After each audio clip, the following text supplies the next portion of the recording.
ربنا تقبل منا انك انت السميع العليم صلوات پر محمد وعلى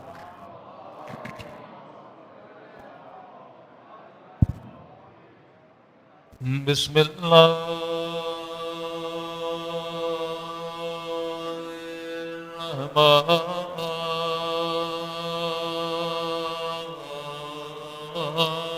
الرحمن الرحيم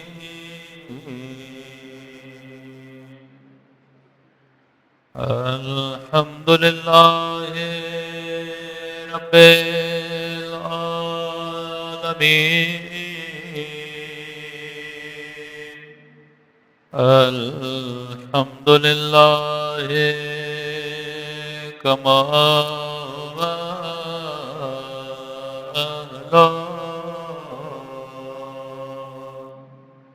الصلاة والسلام على سيد المرسلين وخاتم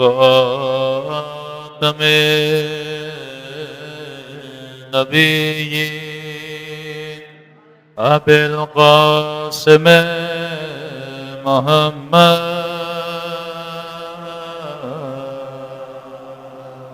صلوات پڑھے محمد وعلى آله الطيبين الطاهرين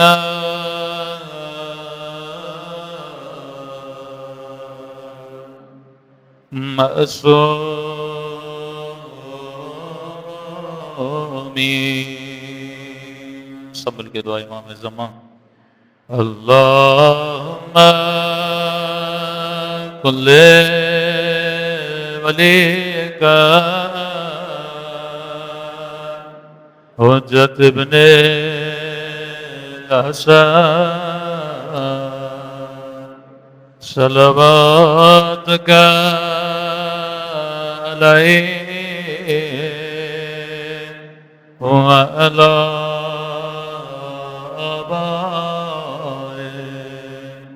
في هذه الساعة وفي كل وليا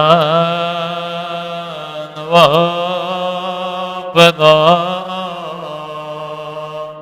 وقائدا وناصرا ودليلا وعينا حتى تسكنه أرضك وتمتعه فيها طويلا برحمتك يا أرحم الراحمين صلوات پڑھے محمد وعلى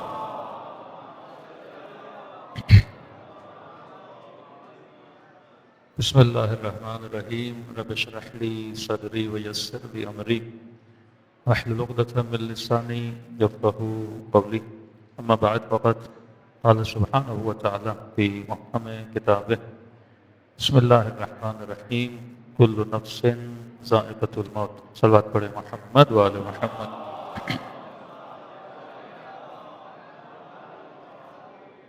دعا ہے پروردگار عالم ہم سب کی عبادتوں کو اپنی بارگاہ عالی میں قبول فرمائے اور جو مقصد زندگی مقصد عبادت لے کر ان مجالس میں آتے ہیں خدا ان مقاصد میں بھی ہم سب کو کامیابیاں کامرانیاں نصیب فرما دے زیادہ دیر حائل نہیں ہوں گے کیونکہ ٹریفک کی وجہ سے ہمیں بھی دیر ہو گئی اور اللہ صاحب بھی تشریف لا چکے ہیں مختصر معصوم کے دو فرامین اور رفع زحمت قرآن مجید کی آیت ہے کہ کل نفس ذائقۃ الموت فرمایا ہر نفس نے موت کے ذائقے کو چکھنا ہے اب یہاں پہ یہ ہے سوال پیدا ہوتا ہے کہ موت کا ذائقہ ہے کیسے کہ نفس نے جسے چکھنا ہے.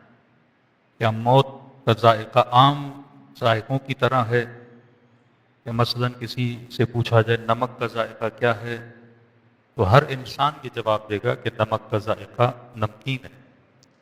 شوگر کا ذائقہ کیا ہے؟ ہر انسان یہ بتائے گا کہ وہ میٹھا ہے. مطلب اس کا ذائقہ یکساں ہے ہر کسی کے لیے. یزیدی بھی چکھے نمک کو تو نمکین ہے، ہاں، شیعہ بھی چکھے نمک کو تو نمکین ہے.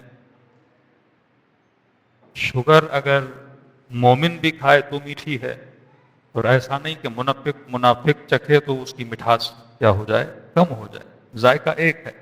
تو کیا موت کا ذائقہ بھی ایسے ہی ہے کہ مومن کے لیے بھی ویسے ہو، منافق کے لیے بھی ویسے ہو، یا موت کا ذائقہ ہر کسی کے لیے الگ الگ؟ اور اگر الگ الگ ہے تو پھر موت کا ذائقہ ہے کیسا؟ مومن کے لیے موت کا ذائقہ کیسا ہے؟ منافق کے لیے موت کا ذائقہ کیسا ہے؟ کیا خدا نے یہ فکس کیا ہوا ہے کہ اگر مومن چکھے گا تو ذائقہ ایسا ہوگا اور منافق چکھے گا تو ذائقہ ویسا ہوگا؟ علماء اخلاق اس کی بڑی اچھی ترتیب دیتے ہیں. کہتے ہیں موت کے ذائقے کی مثال یا بخود ذات خود جو موت ہے اس کی مثال پانی کی طرح. پانی کی ایک بڑی عجیب خاصیت ہے کہ پانی کا اپنا کوئی رنگ نہیں. آپ اس میں شربت ڈالیں تو کبھی سبز ہو جاتا ہے، کبھی لال ہو جاتا ہے، مطلب جیسا رنگ دو پانی اس رنگ میں ڈھل جاتا ہے. دوسرا، پانی کا اپنا بھی کوئی ذائقہ نہیں ہوتا خاص. آپ پانی میں نمک ڈالو تو نمکین ہو جاتا ہے، لیمبو ڈالو تو پانی کھٹا ہو جاتا ہے. یہ جو زندگی خدا نے آپ کو دی ہے 15 سال سے لے کے 70 سال تک، 80 سال تک، جسے آپ آب حیات بھی بول سکتے ہیں، ایک صاف شفاف زندگی خدا نے آپ کو دی. نہ اس کا کوئی ذائقہ ہے نہ اس کا کوئی رنگ. کہا یہ اختیار خدا نے کس کو دیا؟ یہ آپ کو دیا. اب آپ کی مرضی ہے 60 سال 70 سال اپنی زندگی کے رنگ کو رنگ کے امیر المومنین میں بدلو، اس کو ولائی رنگ میں بدل دو، یا آپ کی مرضی ہے اس رنگ کو یزیدی رنگ میں بدل دو. آپ کی مرضی ہے اسے میٹھا بناؤ، آپ کی مرضی ہے اسے کڑوا بناؤ. یہ اختیار خدا نے کس کے ہاتھ میں رکھا؟ یہ اختیار خدا نے ہمارے ہاتھ میں رکھا. کہ جب انسان کے بدن سے روح نکلتی، ملک الموت کا صرف اتنا کام ہے یہ جو پوری گزری ہوئی زندگی ہے اس کے پانی کو جمع کرے، ایک گلاس کے اندر لا کے آپ کو دے اور کہے جناب پانی کو پیو، اور پینے کے بعد پینے والا یہ کہے کہ ملک الموت یہ اتنا کڑوا کیوں ہے؟ جواب آئے کہ ذائقہ میں نے نہیں بنایا، ذائقہ تو نے بنایا تھا. میٹھا بھی ہے تو تیری وجہ سے، کڑوا بھی ہے تو تیری وجہ سے. اور اس کی تصدیق کے لیے واقع کربلا ہے کہ جب چچا نے بھتیجے سے پوچھا کیف عندک الموت، کہ چچا احلا من العسل، شہد سے زیادہ میٹھا ہے. تو یہ ہمارے اختیار میں ہے کہ اپنے موت کے ذائقے کو میٹھا بناتے ہیں یا اپنے موت کے ذائقے کو کڑوا بناتے ہیں. کبھی کبھی جوان آ کے پوچھتے مولانا اگر 70 سال 25 سال 30 سال ہم نے اس پوری زندگی کے نچوڑ کو گندا کر دیا، میلا کر دیا، نجس کر دیا، بدبودار کر دیا، کہ کوئی راستہ ہے کہ پھر سے اس پانی کو صاف کیا جائے، ستھرا کیا جائے؟ میں نے کہا جب دنیا کا گندے سے گندا پانی فلٹر کے ذریعے سے صاف ہو سکتا ہے تو تیری زندگی کے گزرے ہوئے لمحے بھی صاف ہو سکتے ہیں. اور اگر اس فلٹر کو دیکھنا ہے تو کربلا کے میدان میں آ جا. اور جیسا گنہگار جب حسین کے پاس جاتا ہے تو جنتی بنا کے روانہ کر دیا جاتا ہے. یہ اختیار تمہارے پاس ہے. آغا قرادی سے پوچھا قبلہ کس طرح اپنی زندگی کے گناہوں میں وہ کون سا فلٹر لگائیں کہ پھر ویسے کے ویسے بن جائیں جیسے ابھی ابھی کوئی شکم مادر سے پیدا ہوا. اور مشیو خدا نے تجھے 2 آنسو دیے ہیں، دوسری قوموں کو 1 آنسو دیا ہے. جتنے بھی مسلمان ہیں سب کے پاس توبہ کا آنسو موجود ہے، لیکن تم شیعوں کے پاس 2 آنسو ہیں، ایک ہے توبہ کا آنسو، ایک ہے غم ابا عبداللہ الحسین کا آنسو. تو پوچھا قبلہ ان دونوں آنسوؤں میں فرق کیا ہے؟ کیا توبہ کا آنسو کیا کرتا ہے؟ کہ گناہ مٹاتا ہے. کہ غم امام حسین کا آنسو کا وہ بھی گناہ مٹاتا ہے. کہ قبلہ پھر فرق کیا ہوا؟ دوسرے بھی توبہ کے آنسو بہا کے گناہ مٹا دیں گے. تو ہمارے پاس یہ آنسو آلریڈی تھا، لیکن غم امام حسین کا آنسو انہوں نے بڑی اچھی مثال دی. کہ دیکھو بچوں، یہ ابا ہے نا اگر نجس ہو جائے تو اس کو پانی سے دھو لیں 2-3 بار تو کیا ہو جائے گی؟ پاک ہو جائے گی۔ لیکن کبھی کبھی انہوں نے کہا یہ جو ابا کا نجس ہونا، پانی میں پاک ہونا، یہ ہے توبہ کا جو نجاستوں کو مٹا دے۔ لیکن کہا کبھی کبھی سفید کپڑے پہ کچھ داغ لگ جاتے ہیں، چائے گر گئی، انار کے 4 قطرے گر گئے، کہ اب یہ پانی کے دھونے سے داغ صاف ہوتے نہیں، ان داغوں کو مٹانے کا کام جو کرتا ہے وہ ہمیں ابا عبداللہ الحسین کا آنسو کرتا ہے۔ یہ ایک ایسا آنسو ہے جو وجود کے پورے داغوں کو کیا کر دیتا ہے؟ مٹا دیتا ہے، کہ یہ نعمت خدا نے کسے دی ہے؟ محمد اور آل محمد کے چاہنے والوں کو دی ہے۔ تو 15 سال سے لے کر 70 سال تک انسان جتنے بھی گناہ کرتا ہے، خدا بار بار آپ کو مجلس امام حسین میں بلا کے ایک موقع دیتا ہے، اور موقع یہی ہے کہ انسان اپنے وجود کی نجاستوں کو صاف کرے اور پھر سے ایسا بن جائے جیسا اس کو ہونا چاہیے۔ صلوات پڑھے محمد و آل محمد۔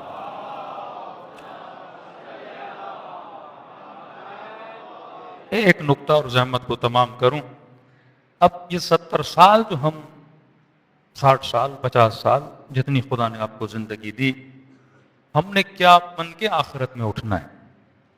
کبھی تو یہ ہے کہ مولانا نمازیں زیادہ سے زیادہ پڑھیں، روزے زیادہ سے زیادہ رکھیں، خطبہ کے لیے ہے مجلسیں زیادہ سے زیادہ پڑھیں۔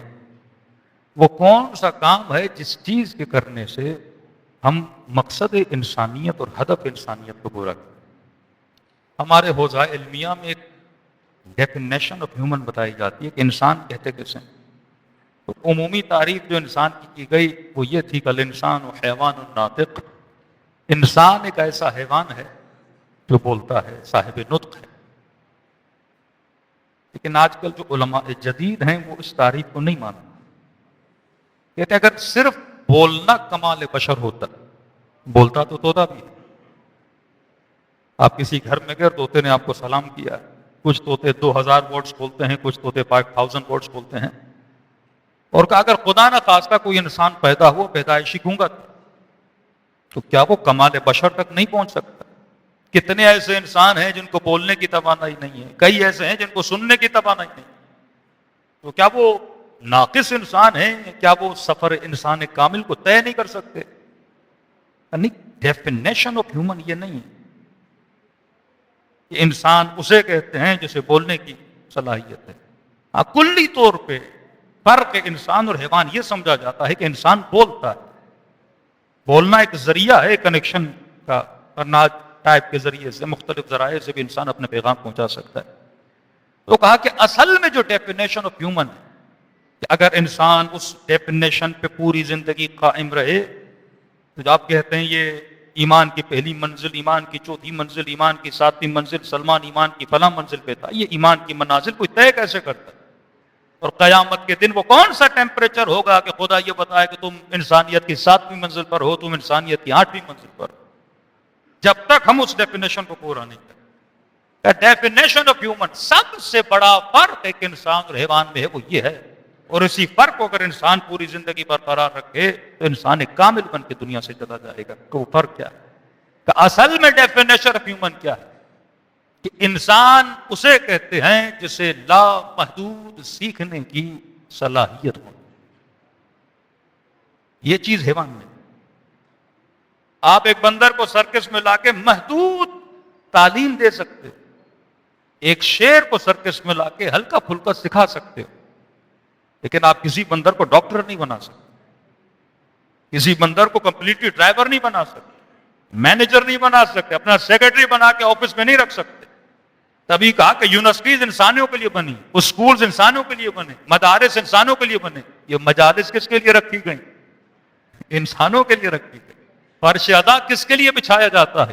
انسانوں کے لیے بچھایا جاتا ہے۔ کیوں کہ خدا نے آپ کو یہ صلاحیت دی کہ آپ کے اندر لامحدود سیکھنے کی صلاحیت موجود ہے۔ اب یہاں پہ دوسرا جملہ، اگر کوئی انسان نما جسم رکھے پر اس کے اندر سیکھنے کی صلاحیت نہ ہو، پھر سورہ جمعہ اولئک کالحمار بل ہم، کہ وہ گدھے کی طرح ہیں بلکہ اس سے کیا ہیں؟ بدتر ہیں، کیونکہ کتابیں ہوں پر سیکھنے کی صلاحیت نہ ہو۔ ایک انسان کو یونیورسٹی میں داخلہ کروائیں اور اسی دن کسی گدھے کا بھی داخلہ کروائیں، فرق کا پتہ کیسے چلے گا؟ 4 سال کے بعد اگر ڈگری لے کر نکلا تو انسان لیکن 4 سال کے بعد گدھا پھر بھی کیا رہتا ہے؟ گدھے کے گدھا رہتا ہے۔ تو انبیاء کے ساتھ، اولیاء کے ساتھ بیٹھنا کمال نہیں ہے، ان کی محفل میں بیٹھ کے سلمان بننا کمال ہے۔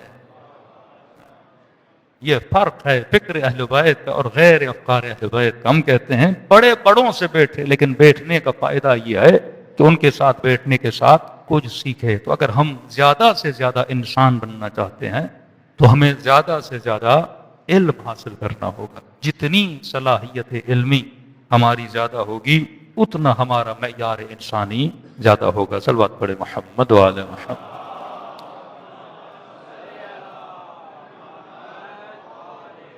اسی طرح کربلا کے میدان میں آئیے، ہر کیوں بنا؟ کیونکہ ہر نے کچھ نہ کچھ سیکھا۔ جناب وہب کیوں بنے؟ کیونکہ امام حسین سے کچھ نہ کچھ سیکھا۔ عمر سعد کیوں بنا؟ ابا عبداللہ الحسین سے زیادہ کلام کیا ہے اس بدبخت نے، لیکن امام حسین سے کچھ سیکھا نہیں۔ یہاں تک امام حسین نے سوال کیا ابن سعد سے کہ کیوں جا رہے ہو یزید کی طرف؟ تو کہا کہ ایک تو آپ کی طرف آؤں گا، میرے جتنے املاک ہیں ابن زیاد سارے لے لے گا، دوسرا میرے بچوں کی جان کو خطرہ ہے۔ وہاں ملتا ہے امام حسین نے اسے آفر دی، کہا کہ مدینے میں جو باغ موجود ہے، جو باغ امام حسن کے نام سے مشہور ہے، خود امام حسن کی زندگی میں معاویہ ابن ابی سفیان نے امام حسن کو آفرز دی کہ جو منہ مانگی آپ قیمت بولیں گے میں دینے کو تیار ہوں، یہ باغ مجھے برکت باغ تھا۔ ملتا ہے اس کا ایک ایک درخت کا دانہ جب امیر المومنین نے کاش کیا، اس کے کنارے 2 رکعت امیر المومنین نے پڑھی۔ امام حسین فرماتے ہیں وہ باغ میں تجھے دینے کے لیے تیار، اگر تو یہاں آ جاؤ۔ تیرے بچوں کو جان کو خطرہ ہے، میں گارنٹی دیتا ہوں، جنت کی گارنٹی میں دیتا ہوں۔ لیکن آخر اس نے شعر پڑھے کہ حسین آپ تو وعدے کر رہے ہو، لیکن رے کی حکومت جنت سے زیادہ میرے لیے میٹھی ہے۔ اس وقت مولا نے بد دعا دی۔ امام نے فرمایا اتنا سمجھا بھی رہا ہوں، پیغام بھی دے رہا ہوں، انعام بھی دے رہا ہوں، لیکن پھر بھی آنے کے لیے تیار نہیں۔ کہ پروردگارا اسے اس کے بستر میں موت دے۔ اور جناب مختار جب اس کے گھر میں گئے کہ تبھی بستر سے اٹھا نہیں تھا، اسی وقت اس کا سر قلم کر دیا اور اس سے موت آ گئی۔ لیکن جنہوں نے حسین کی آواز پہ لبیک کہا، 1400 سال گزرنے کے بعد آج بھی ہر مجلس میں اصحاب حسین پہ کیا کیا جاتا ہے؟ سلام کیا جاتا ہے۔ تو اگر بقا سے محبت کرو گے تو خدا باقی رکھے گا۔ عاشق زوال نہ بنو، عاشق بقا بنو۔ کسی نے کہا مولا حسین آپ کی کربلا آ نہیں سکتا، غریب ہوں، بیمار ہوں۔ امام حسین نے فرمایا اگر آ سکو تو کربلا ضرور آ، کیونکہ مرنے کے بعد احساس ہوگا کہ زیارت ابا عبداللہ الحسین کا ثواب کتنا زیادہ ہے۔ مشہد کے بہت بڑے عالم دین بیٹے کی خواب میں آئے کہ بابا اگر واپسی میں دنیا میں ایک دن ملے آپ کیا کریں گے؟ کہا بیٹے میں نے پوری زندگی میں 39 مرتبہ امام رضا کی زیارت کی، اور ہر زیارت کے بدلے امام رضا 3 مرتبہ عالم برزخ میں مجھ سے ملنے آئے، تو اگر ایک دن بھی مجھے ملے گا تو کہا میں امام معصوم کی زیارت کو جاؤں گا۔ یہ امام حسین کا جملہ، پر میں مرنے کے بعد تجھے پتا چلے گا کہ ہماری زیارتوں کا ثواب عالم برزخ میں تجھے کتنا ملتا ہے۔ لیکن کہ مولا اگر نہ آ سکوں تو کیا کروں؟ بے اولاد ہوں، کوئی سہارا نہیں ہے، پیسہ نہیں ہے، مال نہیں ہے، دولت نہیں ہے۔ فرمایا ہم کریم ہیں، سخی وہ جو مانگنے پر دے، کریم وہ جو تیری ضرورت کو سمجھے اور تجھے کیا کر دے؟ عطا کر دے۔ پر مولا کیا کروں؟ پر میں جب دل تڑپے میری زیارت کے لیے تو فرمایا خلوص سے دل سے مجھ حسین کو ایک بار سلام دیا کرو، ہم کہیں گے لکھا جائے تیرے نام اعمال میں تجھے ثواب زیارت حسین مل گئے۔ کہ بولا اتنا آسان ہے ایک سلام کروں ثواب مل جائے؟ پر میں ایک نشانی اگر تیرے اندر آئے۔ کہ مولا کون سی نشانی؟ کہ جب مجھ غریب کو سلام کرو اور نہ چاہتے ہوئے تیری آنکھوں سے آنسو جاری ہو جائے۔ اور میں اس وقت یہ مت سمجھنا یہ تیرے آنسو ہیں، حسین نے تجھے تیرے سلام کا جواب بھیجا ہے۔ ہم اپنے اساتذہ سے پوچھتے تھے کہ جب حرم معصوم میں جاتے ہیں تو اذن دخول پڑھتے ہیں، ادخلوا یا اللہ، ادخلوا یا رسول اللہ، ادخلوا یا ملائکۃ اللہ۔ کہ کیسے پتا چلے؟ اذن ملا کے داخل ہو جاؤ۔ اذن دخول تو ہر کوئی پڑھتا ہے، تو وہاں بھی یہی جواب تھا کہ اگر اذن دخول پڑھتے پڑھتے اگر نہ چاہتے ہوئے آنکھوں سے آنسو آ گئے تو یہ مت سمجھنا تیرے آنسو ہیں، حسین نے تجھے اذن دیا ہے کہ میرے حرم میں داخل ہو جاؤ۔ دلوں کو چند لمحوں کے لیے کربلا کی طرف روانہ کریں.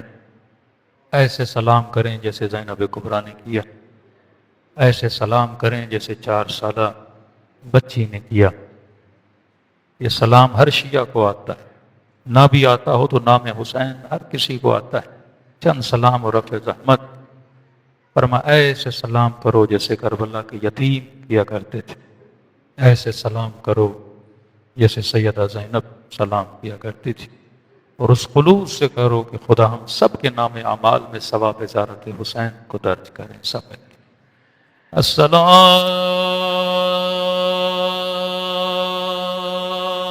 علی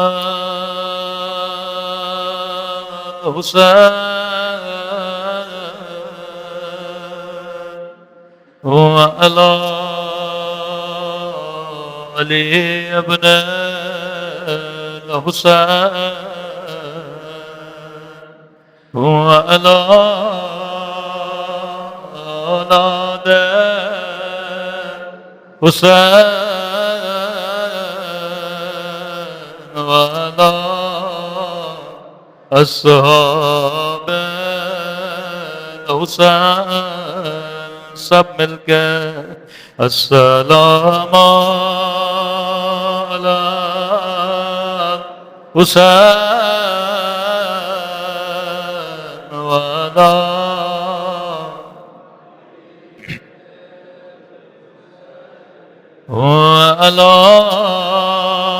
اولاد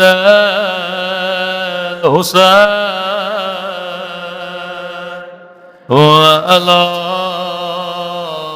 اصحاب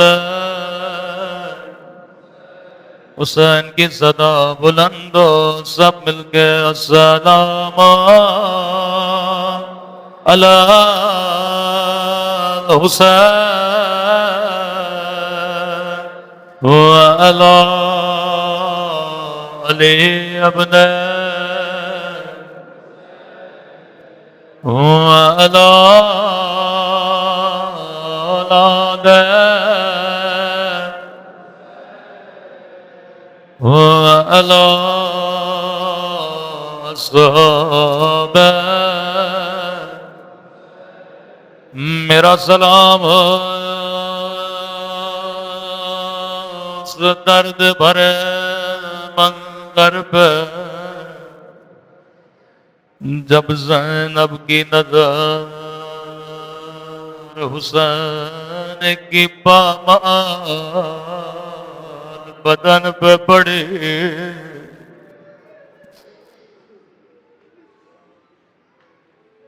نگاہوں کو آسمان کی طرف بلند کیا، فرمایا میرے اللہ میرا حسین ایسا تو نہ تھا. اللہ جانے میرے مولا کا بدن کس حال میں تھا. کہنے لگی میرے اللہ اماں زہرا نے جگیا بیس بیس کے پالا تھا. میرا حسین اس قابل تو نہ تھا کہ اس کے بدن پہ گھوڑے دوڑا جائے.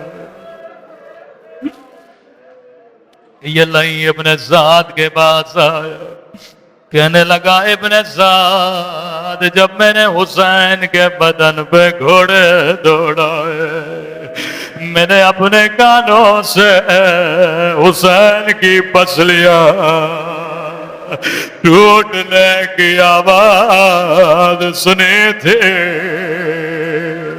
عزاداروں کچھ پسلیاں کربلا میں توڑی گئی، لیکن کچھ پسلیاں مدینے میں توڑی گئی.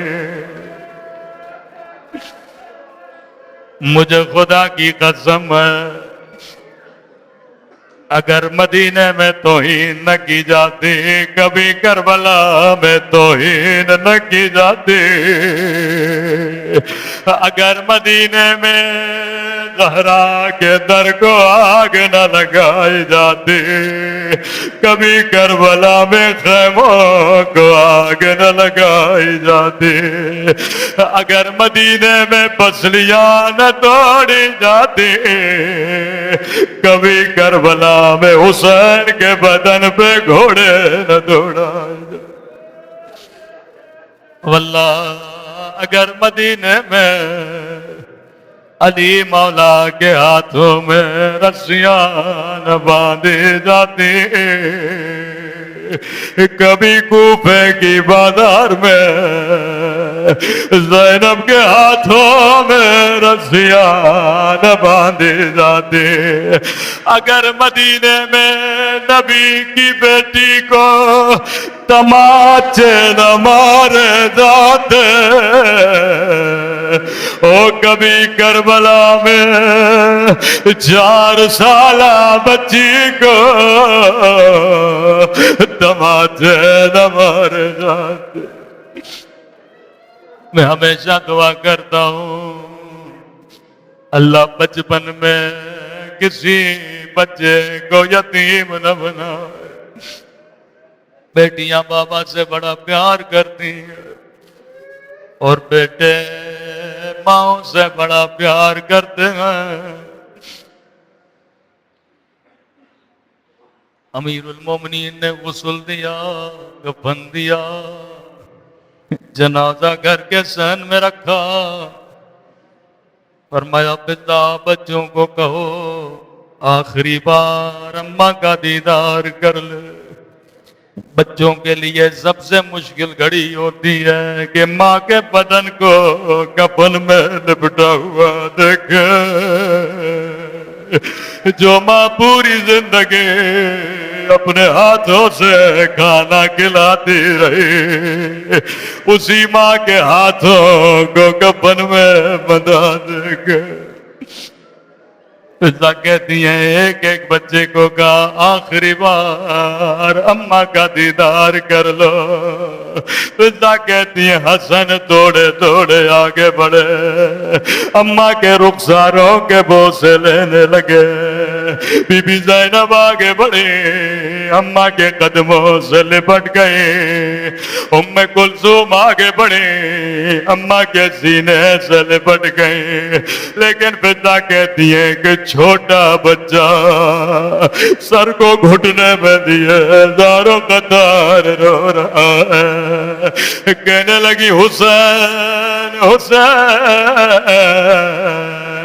کیا اماں سے خدا حافظ نہیں کرو گے؟ رو کر کہنے لگے اماں فضا جب تک اماں نہیں بلائے گی میں نہیں جاؤں گا۔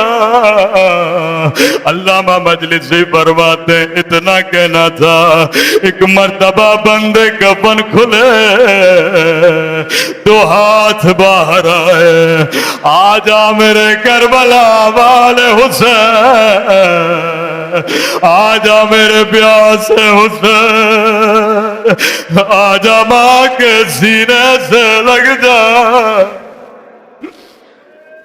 بچے دوڑے دوڑے ماں کے سینے سے لپٹ گئے، جبرائیل نازل ہوئے، علی بچوں کو ماں سے جدا کرو، عرش اولا پہ کوہرام بابا بڑے پیار سے حسن کو سینے سے لگایا، حسین کو سینے سے لگایا، زینب کے سر کے بوسے لینے لگے۔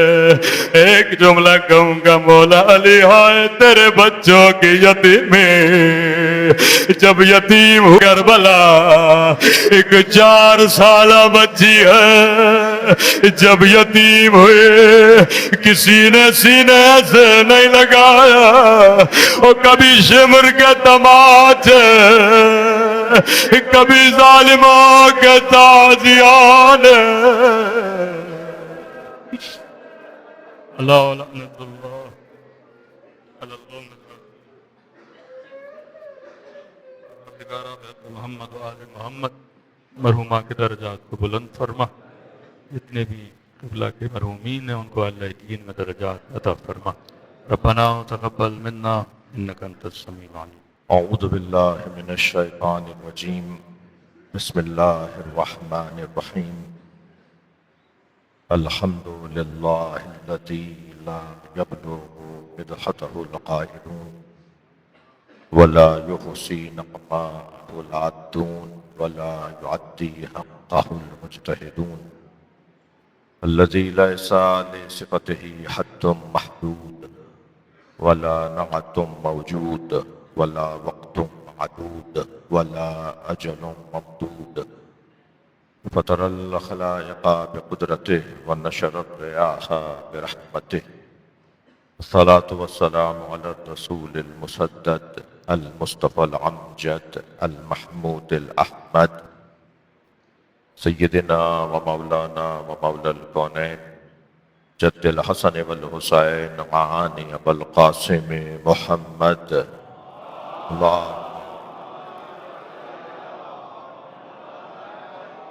وآله الطيبين الطاهرين المعصومين الذين قال الله إنما يريد الله ليذهب عنكم الرجس أهل البيت ويطهركم تطهيرا،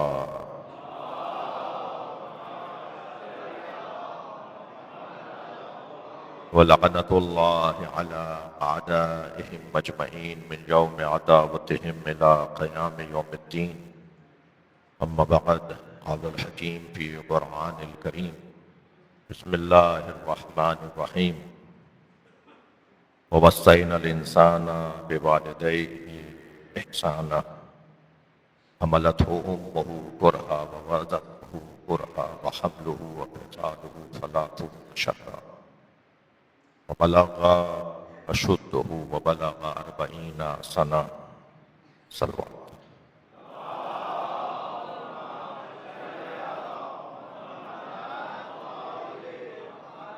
التماس کر رہا ہوں ایک سورہ فاتحہ، 3 مرتبہ سورہ اخلاص۔ حاضرین مجلس کے مرحومین، خاص طور پر پہلی برسی ہے مرحومہ پورا والدہ ناظر بار تقوی یعنی مرحومہ سیدہ نادرہ بنت سید البندتن زوجہ سید تنویر فاطمہ رحم اللہ فاتح۔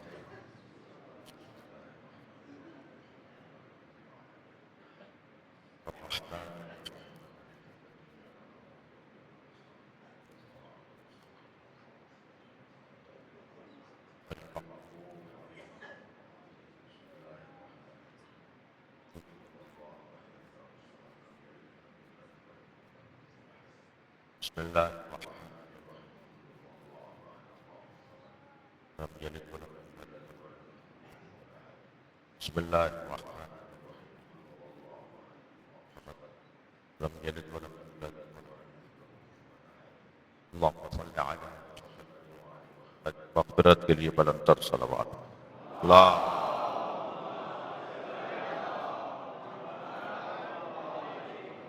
اس سے بلند صلوات دیا کریں گے۔ اللہ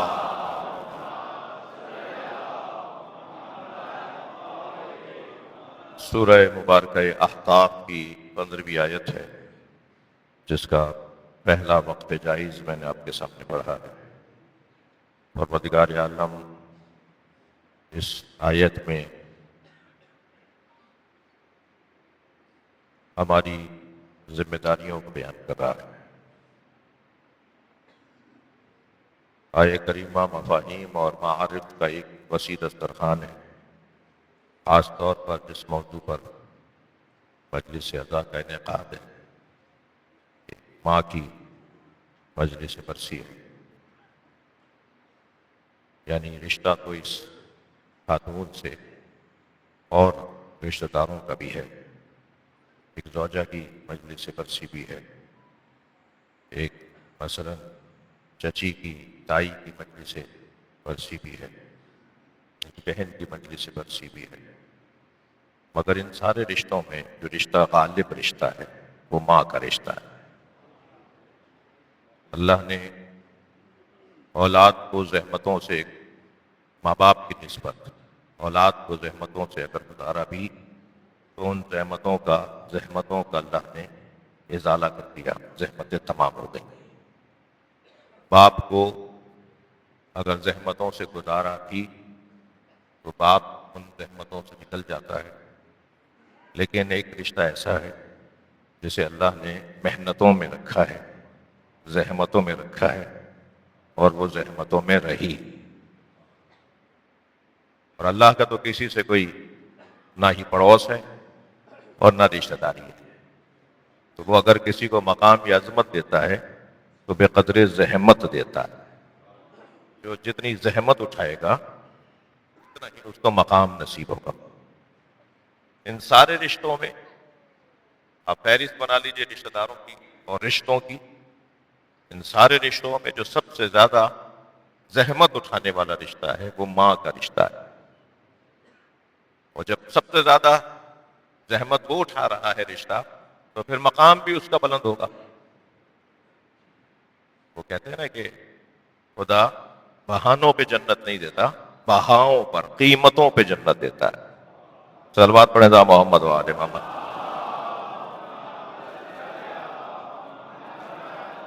کچھ کریں گے، محنت کریں گے، مشقت اٹھائیں گے، کچھ کریں گے تو اس کے عوض میں کوئی مقام ملے گا۔ تو سب سے زیادہ جس نے زحمت اٹھائی ہے رشتوں میں، سب سے زیادہ جو زحمت اٹھانے والا رشتہ ہے وہ ماں کا رشتہ ہے۔ آیت کا ترجمہ سن لیجئے، پھر اس کے ضمن میں کچھ تفسیری نکات ہیں۔ اللہ ارشاد فرما رہا ہے وَوَصَّيْنَا الْإِنسَانَ بِوَالِدَيْنِ إِحْسَانًا، اور ہم نے انسان کو یہ نصیحت کر دی ہے کہ وہ والدین کے ساتھ حسن سلوک کرے۔ احسان،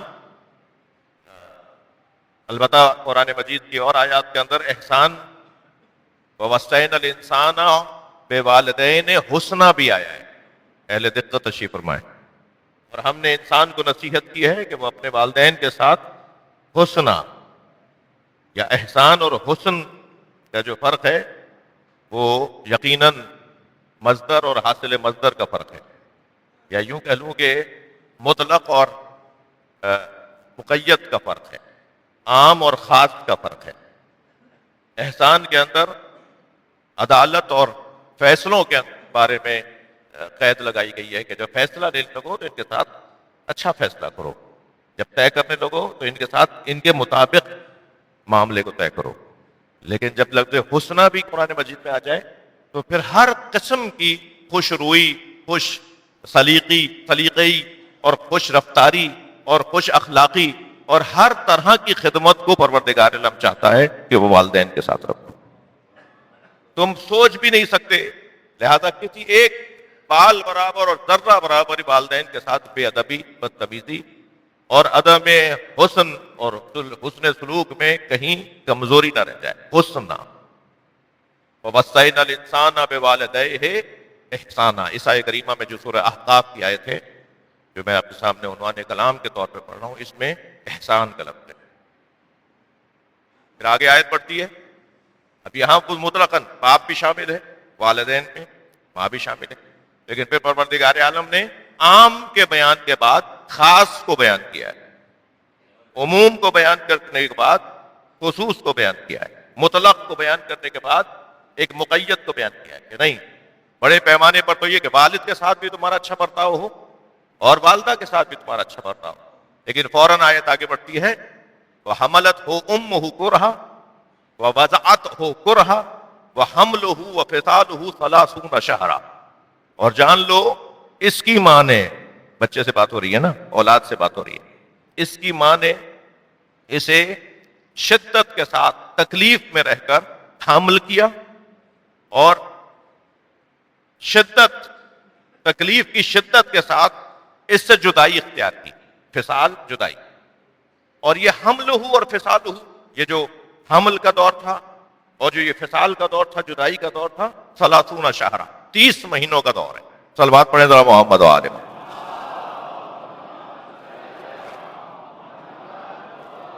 یہ جو 30 مہینوں کا دور ہے، یہ 30 مہینے تک اپنے بچے کے ساتھ وابستہ رہی، 30 مہینے تک اپنے بچے کے ساتھ وابستہ رہی۔ اللہ ان ماؤں کو حساب میں نہیں لا رہا، توجہ چاہوں گا، جو 33 مہینوں تک اپنے بچے کے ساتھ رہتی ہیں، اللہ ایک ماں کو بھی یاد کر رہا ہے اس کے ضمن میں کہ ذرا تلاش تو کرو وہ 30 مہینوں والی ماں کون ہے؟ وہ 30 مہینوں والی ماں، میں عرض کرتا ہوں تفسیر میں کہ اور صلوات ہدیہ کریں نبی کی ذات پر. آپ کی دقت کا ممنون ہوں. ذرا دیکھیے حمل کتنے مہینے کا ہے؟ 9 مہینے. دودھ کتنے مہینے تک ماں پلاتی ہے؟ 2 سال. 2 سال کتنے مہینے کے ہوں گے؟ 24 مہینے. 2 سال 24 مہینے کے بنیں گے نا. 24 کو اور 9 کو آپ جمع کر لیجئے، کتنے ہوئے؟ 33 مہینوں تک ہماری ماں ہمارے ساتھ رہتی ہے، اور قرآن کہہ رہا ہے 30 مہینوں تک رہتی ہے. تو کوئی ایک ماں تلاش کرو جو 30 مہینوں تک رہی ہو، اور اس ماں کو فاطمہ زہرا کہا جائے،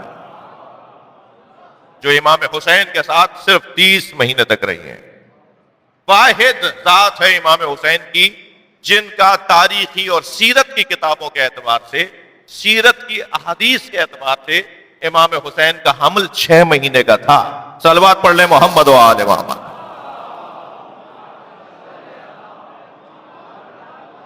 6 مہینے دنیا میں آنے سے پہلے امام حسین کے ساتھ وابستہ رہیں، اور 2 سال دودھ دہی اور شیر دہی کے ایام، یعنی 24 مہینے. یہ 30 شہرہ بنتا ہی نہیں ہے سوائے ایک ذات کے ساتھ جب تک اس کو تصور میں نہ لایا جائے، اور وہ جناب زہرا کا امام حسین کے ساتھ تعلق. اور مفسرین نے ائمہ اہل بیت کی تعلیمات اور سرکار کے فرمان کے مطابق، میں اتفاق سے اس آیت کو دوبارہ سے دیکھنے کے لیے تفسیر کو آج دیکھ رہا تھا، تو نبی مکرم کا فرمان ہے کہ یہ جو حملت ہو امہ کرہا، یہ کراہت روحی نہیں ہے، یہ کراہت بدنی ہے. ووضعت ہو کرہا، وہ 6 مہینے کا حمل، 9 مہینے کا ساتھ رکھنا بچے کو، اور پھر دنیا میں منتقل کرنا، اور پھر یہ دونوں ملا کر 30 مہینے. یہ کرہا سے مراد کراہت نہیں ہے. کراہت جو ہماری زبان کی کراہت ہے وہ کراہت مراد نہیں ہے. اس لیے کہ کوئی ماں سے پوچھے کہ اس بچے کی خبر جب اسے ملتی ہے کہ یہ آنے والا ہے، تو شاید کوئی رشتہ خوش ہوتا ہو یا نہ ہوتا ہو، یہ سب سے زیادہ خوش ہوتی ہے کہ یہ امید سے ہو گئی. یہ ان 9 مہینوں میں بھی ایک ایک دن خوشی کا گزارتی ہے.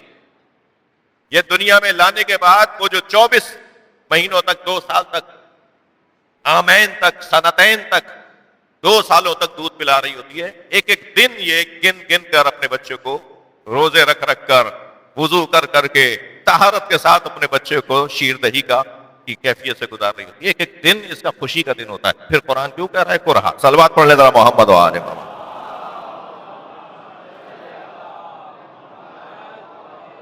عزیزان گرامی، یہ کراہت روحی نہیں ہے. روحانی طور پہ تو یہ بہت خوش ہوتی ہے، روحانی طور پر اس سے زیادہ خوش کوئی رشتہ نہیں ہوتا. دوسرے لڈو بانٹ رہے ہوتے ہیں، دوسرے خوشی منا رہے ہوتے ہیں، دوسرے مبارکباد دے رہے ہوتے ہیں. ساس کہتی ہے میری بہو امید سے ہے، شوہر اپنے ایک خوشی کی کیفیت میں ہوتا ہے. لیکن سب سے زیادہ خوشی اگر اس کیفیت میں کسی کو ہوتی ہے تو وہ خود اس ماں کو ہوتی ہے، جو ایک وجود کو وجود بخش رہی ہوتی ہے، ایک اور وجود کو دنیا میں لا رہی ہوتی ہے. ایک صلوات اور پڑھیں نبی کی ذات پر.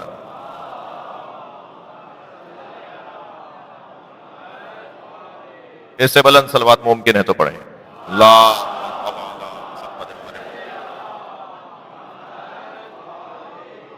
جی عزیزان گرامی، بات بہت روشن ہے، مگر یہ کون سی کراہت ہے؟ یہ کراہت بدنی ہے. یہ تکلیف بدنی تکلیف. لہذا ماں اگر اس کیفیت میں دنیا سے چلی جائے تو اسے شہادت کا درجہ دیا جاتا ہے. اس کیفیت میں اگر ماں دنیا سے چلی جائے، اس لیے کہ بدنی طور پر وہ آزمائش کا تھا. ہماری عیسائی کریمہ میں آگے جا کے آیت کہتی ہے وَبَلَغَ أَشُدَّهُ وَبَلَغَ 40 سَنَةً. جب یہ پختہ ہو جاتا ہے، جب یہ پختہ ہو جاتا ہے، یعنی وہ 30 مہینے، 9 مہینے وہ، اور 2 سال یہ، 33 مہینے. قرآن کیونکہ امام حسین کی ماں کو، سب سے بڑی ماں کو ذہن میں رکھ کے ماؤں کو یاد کر رہا ہے نا.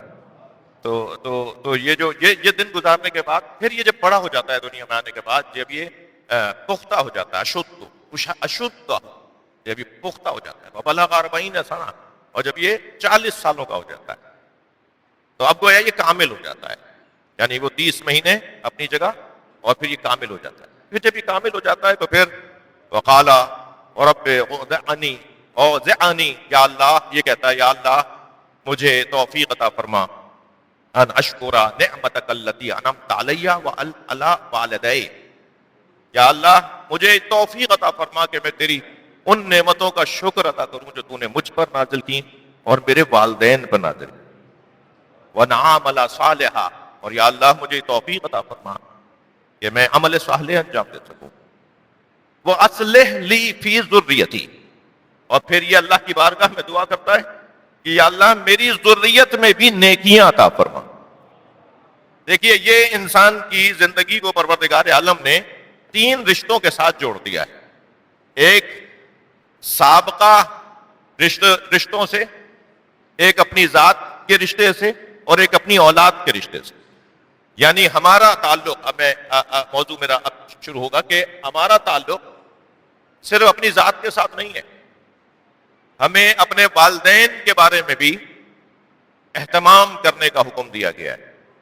ہمیں اپنے بارے میں بھی ان اصلح ان اعمل صالحا، اپنے بارے میں بھی غور کرنے کا اللہ نے حکم دیا ہے. اور نہ صرف یہ بلکہ یہ کون سا ہنر ہے کہ جو چلے گئے ان کے لیے فاتحہ ہو گئی، جو زندہ ہیں وہ نیکی کا کام انجام دے رہے ہیں اور بس نہیں. وَأَصْلِحْ لِي فِي ذُرِّيَّتِي، اس آیت کریمہ میں سورہ احقاف میں، اور یا اللہ میری ذریت میں بھی نیکیاں عطا فرما. یہ انسان کمزور انسان ہوگا کہ جو اپنی اولاد کا خیال نہیں کرے گا، جو آئندہ نسل کا خیال نہیں کرے گا، آئندہ نیکیاں منتقل ہوں اس کا خیال نہ ہو. یہ آئندہ نیکیاں منتقل کیسے ہوں گی؟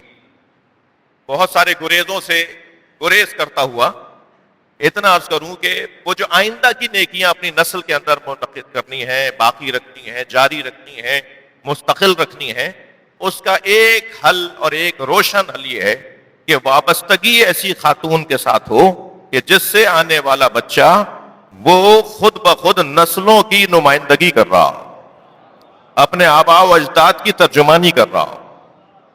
لہذا جب حضرت ابراہیم علیہ السلام کو پروردگار عالم نے امامت کا منصب عطا کیا تو حضرت ابراہیم علیہ السلام فوراً اپنی ذریت کے بارے میں سوال کر رہے ہیں. وَمِن ذُرِّيَّتِي، یا اللہ میری اولاد میں بھی امامت ہے.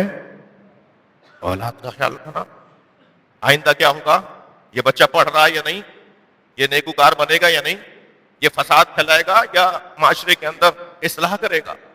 اس بات کا خیال، اس بات کا احساس، اس بات کا دھڑکا، اس بات کی گویا اضطراب، یہ بہت ضروری ہے.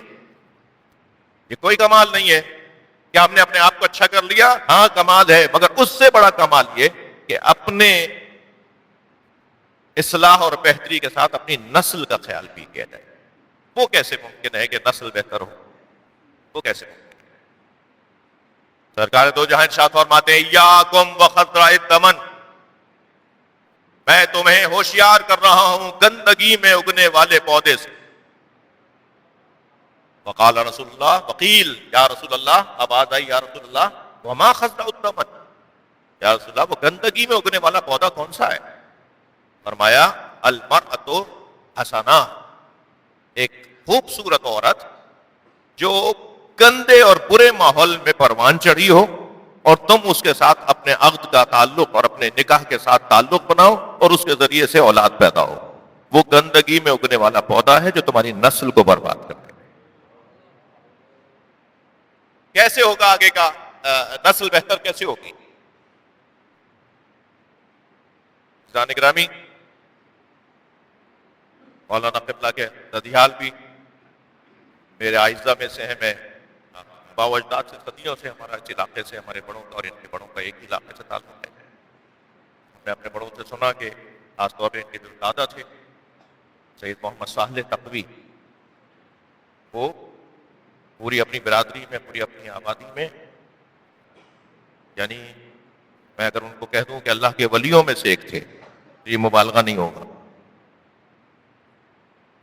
جو ہماری برادری کے کچھ تشریف فرمائے، حکیم مظاہر حسین صاحب کے داماد تشریف فرمائے، اور ہمارے اس خطے کے جہاں سے یہ بزرگ ہمارے حضرت کر کے آئے تھے، بتائیں گے جو ابھی زندہ ہیں بزرگ، میں نے تو ان کا نام سنا ہے اپنے بڑوں سے، نام بھی ان کا جب لیتے تھے ہمارے ہاں تو کہتے تھے کہ مسلم متقی پرہیزگار، عبادت گزار، قاری قرآن، تقوی و پرہیزگاری۔ غیبت سننا تو ان کے لیے ایسا تھا جیسے کسی نے ان کو تماچا مار دیا، اتنا شدید غصہ کرتے تھے اگر ان کے سامنے کوئی غیبت کرتے تھے۔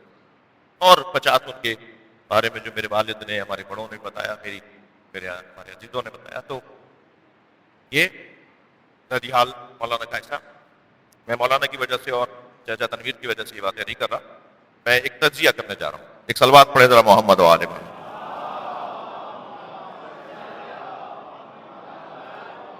مگر مولانا کی والدہ کا جو خاندان ہے، جس مومنہ کی مجلس ترحیم اس وقت ہم منعقد کر رہے ہیں، ان کا مولانا اور ان کی آئندہ کی نسلوں میں جو اثر ہے اور رہے گا وہ ان کی ماں کی وجہ سے۔ ان کی ماں کی میں خوبی بتا دوں آپ کو، بولیے گردن ہلائیے۔ انتہائی سخت ترین، تلخ ترین، مشکل ترین جملوں پر بھی مسکرا کر یہ کہہ دینا کہ جیسا آپ کہہ رہے ہیں ویسا صحیح ہے۔ میں زیادہ نہیں گھر کے اشارے نہیں دوں گا، صلوات پڑھیں ذرا محمد و آل محمد۔ گزر گیا نا وقت گزر گیا نا۔ برداشت، تحمل مزاجی، صبر، ہمت، حوصلہ، ہمیشہ مسکراتے رہنا، پریشانیوں میں، الجھنوں میں، مسائل میں، ذہنی تناؤ میں ہمیشہ اپنے چہرے پہ خندہ پیشانی، اپنے چہرے پہ خوش روئی، یہ بہت بڑی بات۔ الجنت تحت اقدام امہاتکم، یہ حدیث ہے نا، سنی نے بھی لکھی ہے، شیعہ نے بھی لکھی ہے، یہ بالکل صحیح ہے، ہمارے یہاں ہے یہ حدیث۔ میں اس حدیث کو مولانا اہل علم تشریف فرما ہے، خطیب معظم تشریف فرما ہے، میں اس حدیث مبارکہ کو جس زاویے سے سوچ رہا ہوں، دیکھ رہا ہوں، وہ آپ کے سامنے رکھتا ہوں۔ کیا اس سے یہ مراد ہے کہ جنت تمہارے ماؤں کے قدموں کے نیچے ہے، یعنی وہ جو پیر ہیں جن میں جوتیاں پہنتی ہیں وہ جنت اس کے نیچے ہے؟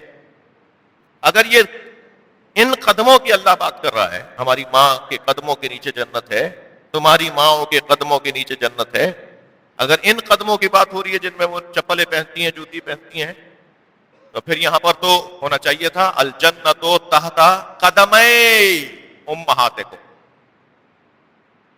عربی گرامر کے اعتبار سے جنت تمہارے ماں کے 2 پیروں کے نیچے ہے۔ یہ نبی نے کب فرمایا ہے کہ جنت تمہارے ماں کے 2 پیروں کے نیچے ہے؟ صلوات پڑھیں تو میں عرض کروں۔